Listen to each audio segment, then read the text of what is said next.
Very good afternoon. এই সেশনটাতে আমরা একটু ট্রান্সলেশন পড়ব। ট্রান্সলেশন আগামী যে পরীক্ষাগুলো সামনে লাইনড আপ হয়ে রয়েছে, মিসেলেনিয়াস মেন্স, ক্লার্কশিপ মেন্স এবং বিসিএস মেন্স, যদি আমরা পরপর দেখি, এই পরীক্ষাগুলোর ক্ষেত্রে translation is probably the most sort after topic. আমাদের কাছে বেশ কিছু রিসোর্স আছে কমন, যেটা আমরা পাই পিকে দে সরকার বইয়ের মধ্যে আর কি। সেখানে বেশ কিছু প্র্যাকটিস প্যাসেজ দেওয়া থাকে বটে, কিন্তু কথা হচ্ছে যে সেগুলোর যদি আমরা কোয়ালিটি টেস্ট করতে যাই তাহলে দেখব দিজ আর প্রিটি সাবস্ট্যান্ডার্ড, মানে যে এক্সাম্পলগুলো লেখা রয়েছে আর কি। কারণ কথা হচ্ছে যে আমাদের কাছে বাংলা প্যাসেজ প্রচুর রয়েছে, এবার সময়ের সঙ্গে সঙ্গে সেগুলোকে আমাদেরকে ফার্দার ইম্প্রোভাইজ করতে হবে।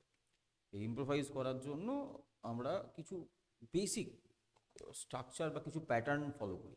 নাও pattern in the sense, generally ট্রান্সলেশনকে যেভাবে আমাদের সামনে দেখানো হয়, translation is something beyond that. তো কথা হচ্ছে যে আমরা চেষ্টা করব সেই প্যাটার্নগুলোকে অল্প বিস্তর ডায়াগনোসিস করার, কতগুলো কমন ফ্রেমওয়ার্ক তৈরি করব, এবং এরপরে আমাদের কাজ হবে হচ্ছে সেগুলোকে থ্রু এক্সটেন্সিভ প্র্যাকটিস যে কোনো সেন্টেন্সের মধ্যে ওই স্ট্রাকচারগুলোকে ফেলে দেওয়া এবং তারপরে তার একটা রেজাল্ট তৈরি করে নিয়ে আসা। Anyway, going by the first lane of discussion, যদি এরকম হয় যে আমাদের সামনে একটা সেন্টেন্স রয়েছে,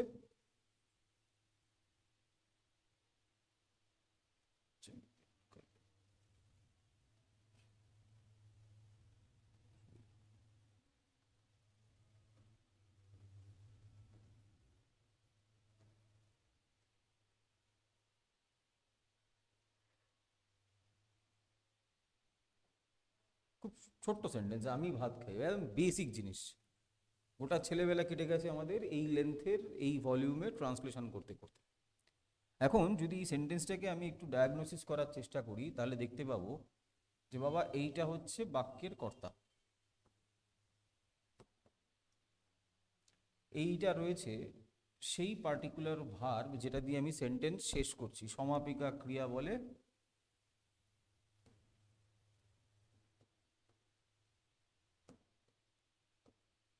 ইংরেজিতে বলে হচ্ছে ফাইনাইট ভার্ব। এই সমাপিকা ক্রিয়াকে আমি যদি প্রশ্ন করি হোয়াট দিয়ে বা হুম দিয়ে, দ্য রেসপন্স আই গেট, এটাকে আমরা বলি হচ্ছে কর্ম বা অবজেক্ট। এখন যদি বাংলা স্ট্রাকচার অফ সেন্টেন্স নিয়ে আমি এগোই তাহলে আমি জেনারেলি দেখতে পাই সেন্টেন্সের একদম শুরুতে থাকে হচ্ছে কর্তা, তারপরের এলিমেন্টটাই হচ্ছে কর্ম বা অবজেক্ট, এবং ফাইনালি যেটা আমরা পাই সেটা হচ্ছে ক্রিয়া। This is how we frame a sentence in Bangla. বাংলায় ঠিক এইভাবে আমরা একটা সেন্টেন্স ফ্রেম করি, but the structure slightly differs in English. ইংরেজিতে যখন আমরা সেম ফরম্যাটে সেন্টেন্স তৈরি করি তখন ছেলেবেলায় আমাদেরকে পড়ানো হয়েছিল যে সেন্টেন্স যদি অ্যাসার্টিভ হয়, এই শব্দটা পেয়েছো নিশ্চয়ই, অ্যাসার্টিভ সেন্টেন্স। টু অ্যাসার্ট কথাটার মানে হচ্ছে টু স্টেট, মানে কিছু বলা বা ব্যক্ত করা। তা জেনারেলি ইংরেজিতে এই স্ট্রাকচারটা হয় হচ্ছে সবার প্রথমে বসে হচ্ছে সাবজেক্ট, তারপরে এই ফাইনাইট ভার্ব আসে, তারপরে আসে হচ্ছে অবজেক্ট। তাহলে by the same line of idea আমি যদি সেন্টেন্সটাকে ট্রান্সলেট করার চেষ্টা করি তাহলে যেটা দাঁড়াবে সেটা হচ্ছে এই আমি শুরুতে যেরকম আছে সেরকম থাকবে, ভার্বটা এখানে আসবে, আর এই অবজেক্টটা লাস্টে চলে যাবে, সেন্টেন্স শেষ। সমস্যা হলো এই ট্রান্সলেশনের মধ্যে কোথাও কোনো ভুল নেই, it is picture perfect. The problem is এই translation won't fetch you marks, কারণ অধিকাংশ বাচ্চা will go by this line only, তারা কিন্তু জাস্ট এই লাইন অফ থট ধরেই এগোবে, যেখানে দেখা যাবে যে ম্যাক্সিমাম রেসপন্স, ম্যাক্সিমাম বাচ্চা একই জায়গায় কন্ট্রিবিউট করছে, তখন সেখান থেকে নাম্বার বার করে নিয়ে আসাটা কিন্তু is heavy difficult, very much difficult. এইবারে যখন আমি বলি যে ছেলে মেয়েদেরকে এটাকে ইম্প্রোভাইজ করবার জন্য, তখন জেনারেলি ইম্প্রোভাইজেশন বলতে আমাদের মাথায় প্রথমেই যেটা ছুটে আসে সেটা হচ্ছে যে এটাকে বোধহয় সিনোনিম দিয়ে রিপ্লেস করতে। ছেলে মেয়ে কি করবে, আইকে সেই অর্থে চেঞ্জ করার উপায় নেই, কমন নাউন রয়েছে রাইস, এটাকেও খুব বেশি চেঞ্জ করার উপায় নেই তোমার সামনে, তাহলে বাচ্চারা করে কি, এখানে ইট রয়েছে, ও এটা করবে কি, কনজিউম করে দেবে। প্রবলেম ইজ ইটকে কনজিউম লিখলে যে খুব বেশি সেন্টেন্সের ভাব বদল হয় এরকমটা একেবারেই নয়। কাজেই আমরা এটা শেখার চেষ্টা করব যে এই ধরনের সেন্টেন্স যেখানে খুব স্ট্রেট ফরওয়ার্ড একটা ট্রান্সলেশন আসছে, সেই ট্রান্সলেশনকে আমরা কিভাবে ইউনিক করব, নট জাস্ট ইউনিক, কিভাবে এইটার খোল নলচে বদলাতে হবে, এই পার্টটা নিয়ে আমরা এই সেশনে কাজ করব। If I may go back to the next page, যদি এরকম একটা সেন্টেন্স আমার সামনে থাকে,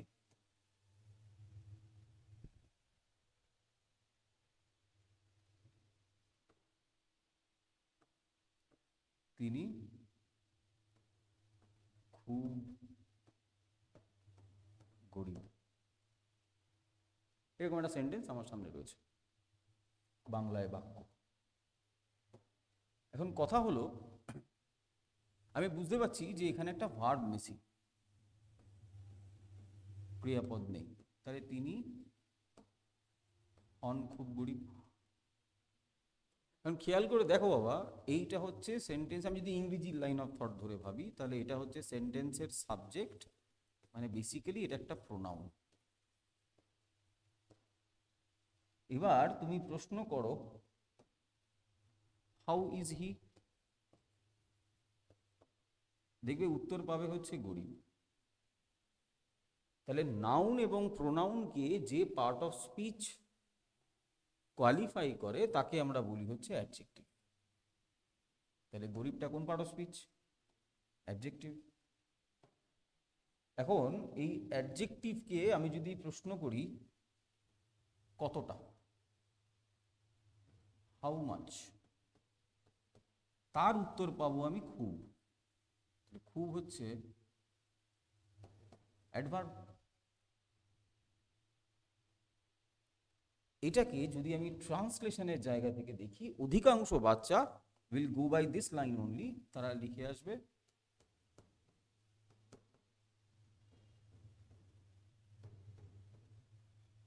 হি ইজ ভেরি পুয়ার। তুমি যদি এটাকে ইম্প্রোভাইজ করতে বলো তাহলে তারা will come up with this response, লিখে আসবে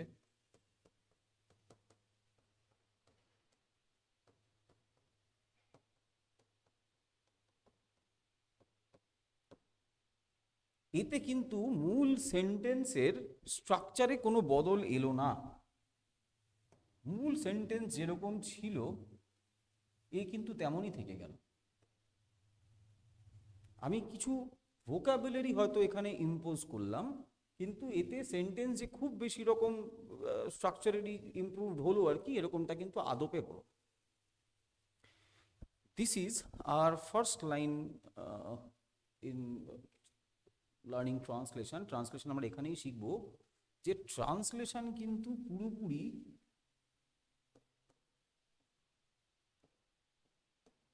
রিডার ওরিয়েন্টেড।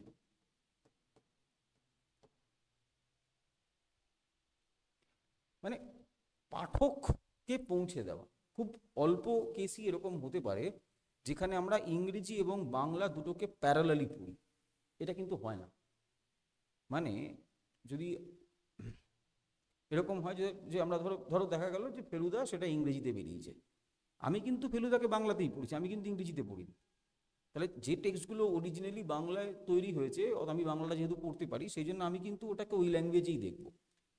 কোনো এক বিদেশি ভাষায় লেখা টেক্সট, যে ভাষাটা আমার জানা নেই, সেটা যখন আমার সামনে ট্রান্সলেট হয়ে আসছে তখন কিন্তু আমি ওটা পড়ছি।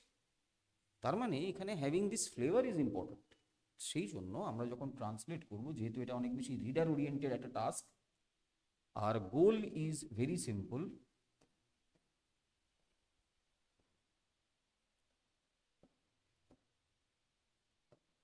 ভাবানুবাদ করতে হবে। You are suppose to translate the essence and not just the words. কেবলমাত্র শব্দগুলোকে ট্রান্সলেট করলে হবে না, আমাকে যেটা করতে হবে সেটা হচ্ছে যে এর মধ্যে থাকা যে এসেন্সটা, সেই এসেন্সটাকে ট্রান্সলেট করতে হবে। সো দ্যাট কেন করব? তার কারণ হচ্ছে যে যাতে এই পুরো সেন্টেন্সের ফ্লেভারটা যেন ট্রান্সমিট হয় even to the far away readers, যারা আমার মূল ভাষা থেকে অনেক দূরে রয়েছেন, তাদের কাছেও যেন আমি এই মূল সেন্টেন্সের ভাবটা বুঝিয়ে দিতে পারি। সেখানে কেবলমাত্র words are not enough, the senses. এইখান থেকে ট্রান্সলেশনের শুরু। আমি আরেকবার আমাদের আগের সেন্টেন্সটায় ফিরে যাই। সেখানে আমি লিখেছিলাম আমি ভাত খাই। তারপরে আমি মূল আলোচনায় আসছি। এখানে লেখা ছিল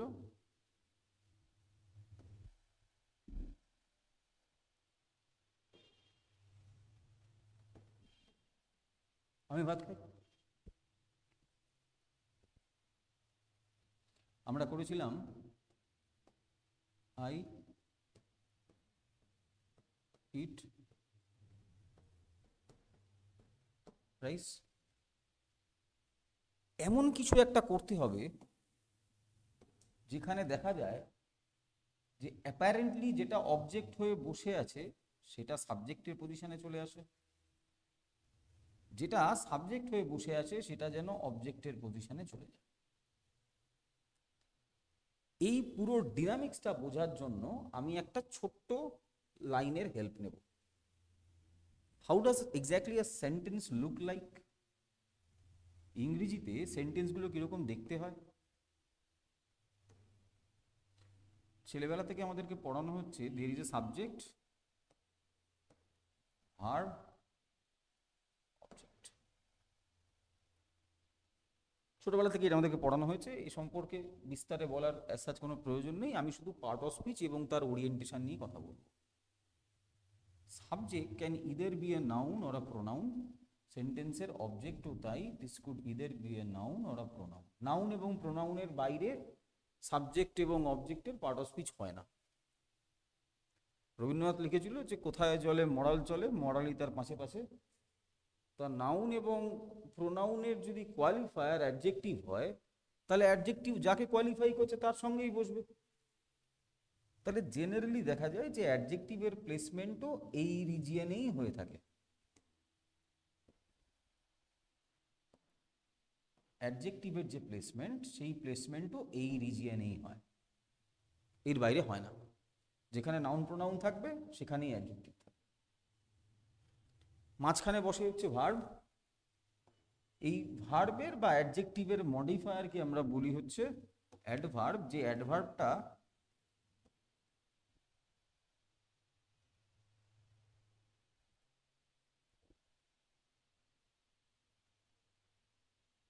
এইরকম একটা রিজিয়নে বসবে।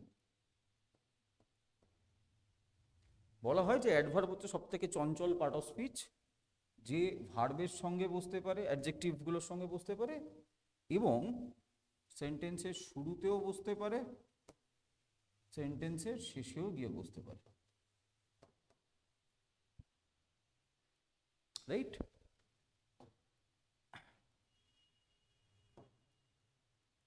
ভার্বের সঙ্গে নাউন বা নাউন ইকুইভ্যালেন্ট, তার মানে নাউন বা নাউন ইকুইভ্যালেন্ট মানে হচ্ছে প্রোনাউন, এর সঙ্গে বাকি যে কোনো পার্ট অফ স্পিচকে কানেক্ট করতে পারে, যে তাকে বলে হচ্ছে প্রিপোজিশন। প্রিপোজিশন এরকম একটা রিজিয়নে বসবে। ধরে নিচ্ছি this is a complete unit. এটা এরকম একটা সেন্টেন্স মূলত দেখতে হয়। যদি দেখা যায় যে এরকম কোনো পার্টিকেল এর পরে আবার আসছে, তাহলে এই দুটোকে যে কানেক্ট করে তাকে আমরা বলি হচ্ছে কনজাংশন। আর সেন্টেন্সের শুরুতে কখনো কখনো ইন্টারজেকশন থাকতেও পারে, নাও থাকতে পারে। ছেলেবেলায় পড়েছিলাম আমরা অ্যালাস, হুরে, এই জাতীয় এক্সপ্রেশন। এরা এখানে বসতেও পারে, নাও বসতে পারে। মোটামুটিভাবে সেন্টেন্সের পার্ট অফ স্পিচের ডিস্ট্রিবিউশনটা এরকম দেখতে। এখন কথা হচ্ছে যে একটা সেন্টেন্সের সব এলিমেন্ট থাকতে হবে এরকম কোনো ব্যাপার আছে না। সেক্ষেত্রে স্পষ্ট করে বলে দেওয়া আছে যে কোনো সেন্টেন্স ফর্ম করতে গেলে একটা সাবজেক্ট এবং একটা ফাইনাইট ভার্ব ইজ ম্যান্ডেটরি। বাকি যে কোনো এলিমেন্ট ইজ অপশনাল। বাকি এলিমেন্টগুলো এখান থেকে পিওরলি অপশনাল। সাবজেক্ট এবং ফাইনাইট ভার্ব থাকতেই হবে, তবেই সেন্টেন্স ফ্রেম হবে। আদারওয়াইজ বাকিগুলো থাকবে থাকবে, না থাকবে না থাকবে, কোনো মাথা ব্যথা নেই। এই লেআউটটা তোমাকে স্পষ্ট করে মনে রাখতে হবে যে কোনো ট্রান্সলেশনের সময়, তবে তুমি ইংরেজিতে সেন্টেন্স ফ্রেম করতে পারবে। মানে তুমি বাংলায় কিছু একটা পড়লে, you have got the meaning, তুমি সেন্সটা তার পেয়ে গেলে, যখন তুমি ওটাকে ইংরেজিতে ট্রান্সলেট করতে যাবে তোমাকে এই লেআউটটা মনে রাখতে হবে। দিস ইজ দ্য কি। এখন আগের সেন্টেন্সটায় সাবজেক্ট লিখতে হবে, এখানে একটা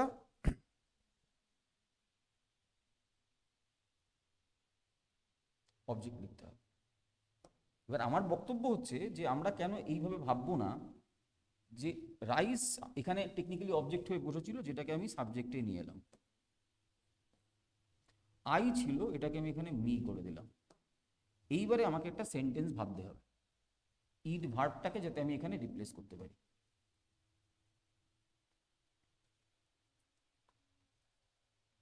অধিকাংশ বাচ্চা এক্ষেত্রে যেভাবে এগোয়, যে তারা ভাবে যে এটাকে প্যাসিভ করে দিলে হয়ে যাবে।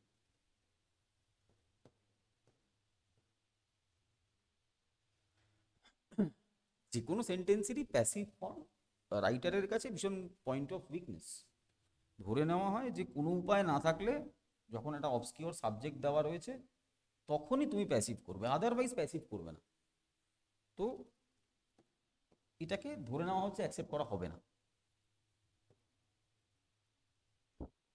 এটাকে আমাকে অ্যাক্টিভেই করতে হবে। তাহলে অ্যাক্টিভে করলে কি করব?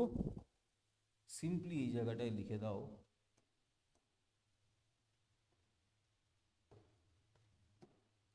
রাইস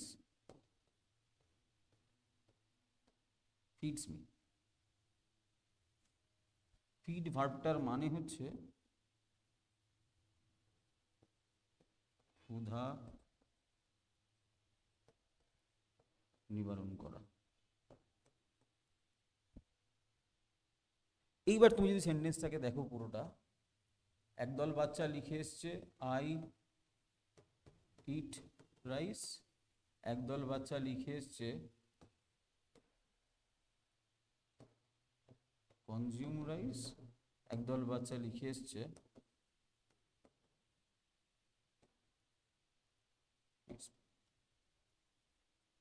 এইবার 50% অফ আওয়ার অডিয়েন্স এরকম একটা সেন্টেন্সের লাইনে এগোবে, 30-40% অফ আওয়ার স্টুডেন্টস তারা এই লাইন অফ থটে এগোবে, 10-12% লোকজন তারা জিনিসটাকে এইভাবে এগোবে। This ads a sense of relief to the reader.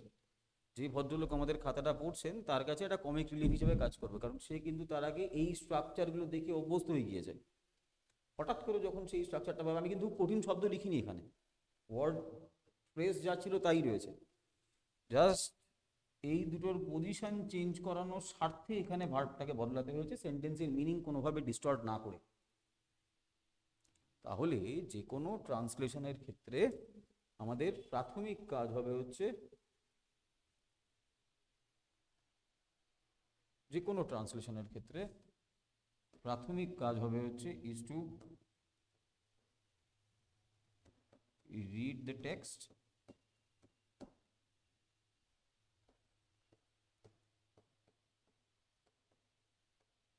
understand or get the meaning,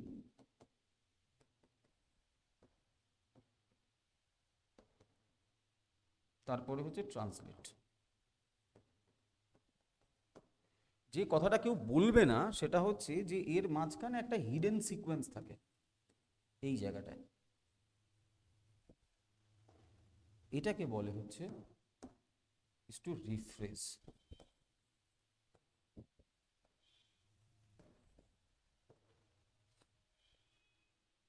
তুমি যদি সেন্টেন্সকে রিফ্রেজ না করো তাহলে এটা কোনোভাবেই ইন্ডিপেন্ডেন্ট হয়ে উঠতে পারে না। This has to be very much independent.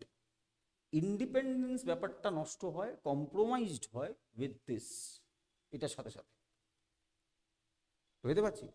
যদি তুমি লেখাকে পার্সোনালাইজ করার চেষ্টা করো তাহলে সবসময় তোমাকে লেআউটটাকে ফ্লিপ করতে হবে। It is just going the other way round. যদি তাই হয়ে থাকে তাহলে আমরা যেখান থেকে শুরু করেছিলাম সেই জায়গাটা একবার ফিরে আসি। তিনি খুব গরিব। তাহলে এই যে খুব গরিব, এই টেমপ্লেটটাকে তোমাকে শুরুতে নিয়ে আসতে হবে, এটাকে শেষে নিয়ে যেতে হবে। এবার খুব গরিব এটা তো হয়ে বসে আছে হচ্ছে অ্যাডজেক্টিভ, অথচ সেন্টেন্সের শুরুতে আমাকে লিখতে হবে subject which may stand a noun or a pronoun. নাউনও হতে পারে, প্রোনাউনও হতে পারে। Now if this is the case, যদি এটা নাউনও হয় বা প্রোনাউন হয়, তার মানে এই অ্যাডজেক্টিভ ফর্মটাকে আমাকে নাউনে কনভার্ট করতে হবে, রাইট? অ্যাডজেক্টিভ ফর্মটাকে আমি যদি নাউনে কনভার্ট করি তাহলে পোরের অ্যাডজেক্টিভ ফর্ম হচ্ছে, এটা হচ্ছে অ্যাডজেক্টিভ, এর নাউন ফর্ম হচ্ছে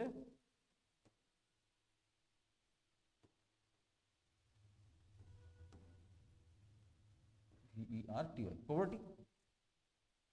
তাহলে এখানটায় লিখতে হবে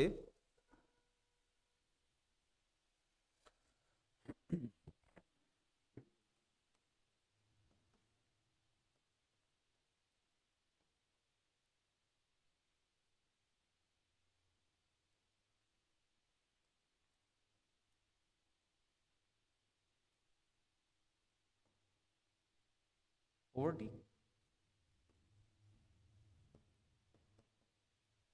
এম, মাঝখানে ভার্ব,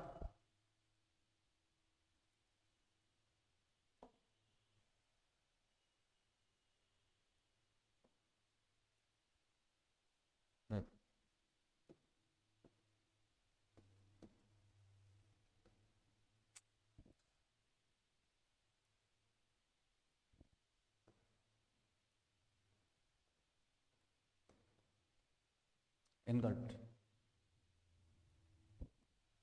বা লেখো হচ্ছে সেন্টার্ড বা পিভোটেড, লিখো ইমার্সড,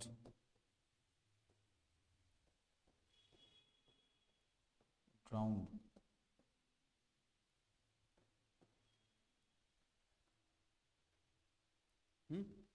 যদি মনে হয় একটু কঠিন লিখবো তাহলে লেখো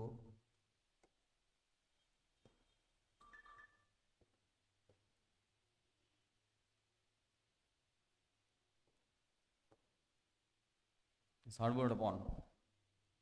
এখন পভার্টি হচ্ছে এখানে নাউন, বুঝেছে? ভেরি সেন্স নিয়ে আসতে হবে, তাহলে এখানে তোমাকে লিখতে হবে হচ্ছে অ্যাডজেক্টিভ, অ্যাডজেক্টিভ বসাও, লেখো এক্সট্রিম,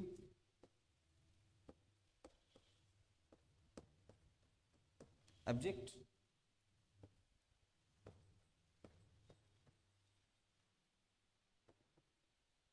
ড্রেডফুল,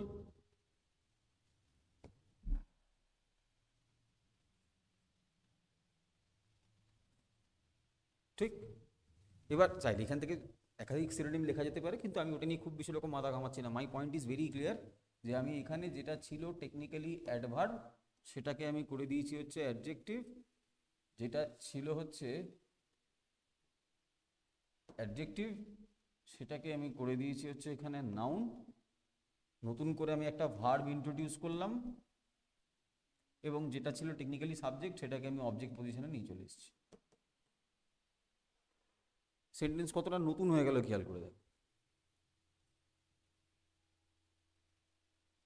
এখানে ক্রিপল ট্রিপল অনেক কিছু করা যায়, কিন্তু আমার এই মুহূর্তে আর কঠিন জটিল করতে ভালো লাগছে না, যা আছে সেন্টেন্সটা এই পর্যন্ত। This is it. তাহলে ঠিক উল্টে দিলাম সেন্টেন্সে, হি ইজ ভেরি পুয়ার, অধিকাংশ বাচ্চা লিখে এসেছে, হি ইজ পভার্টি স্ট্রিকেন, অধিকাংশ বাচ্চা লিখে এসেছে। তোমার কাজ হবে হচ্ছে সেন্টেন্সের ফরমেশনটাকে চেঞ্জ করে দেওয়া।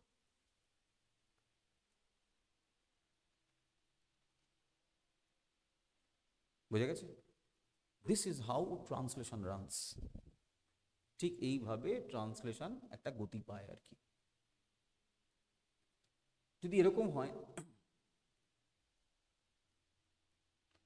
আচ্ছা এইবারে যদি কেউ চায় তাহলে সে যদি মনে হয় যে না ঠিক আছে আমি এই দুটো এক্সপ্রেশনকে আলাদা রাখবো না, এই দুটোকে একসঙ্গে রাখবো, তখন সে কি করতে পারে, সে একটা সিঙ্গেল ওয়ার্ড লিখতে পারে,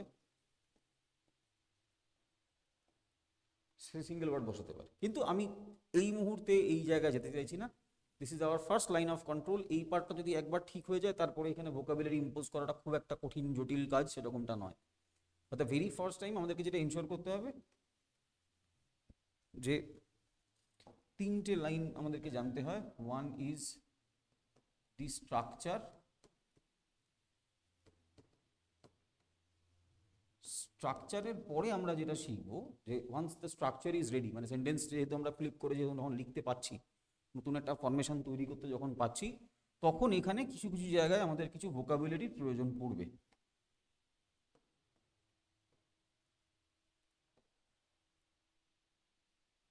রাইট? জাস্ট ওই সেন্সটাকে ডিরাইভ করার জন্য। And finally comes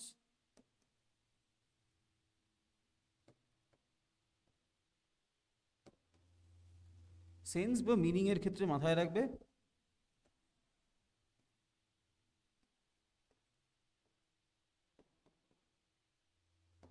must not be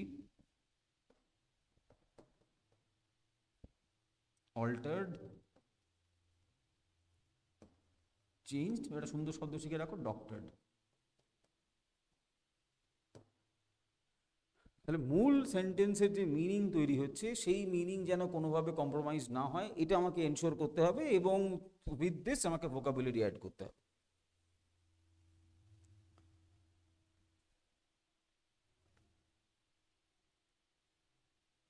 ডান? বেশ।